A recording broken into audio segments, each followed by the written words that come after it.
Hello everyone. Thank you so much for clicking on my video. My name is Mrs. Mokili. Let us transcribe and sound these four words together.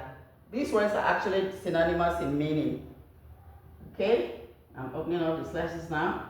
And please do not forget that transcribing words can actually help to improve our memories. The first one here is depart, and this one is leave, and this is go, and this one is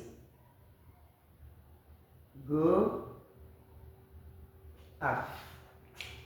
That's it. Let me close them up so we can sound them together quickly. All right. Depart, leave, go, go up. Depart, leave, go, go up. I hope you will practice some words.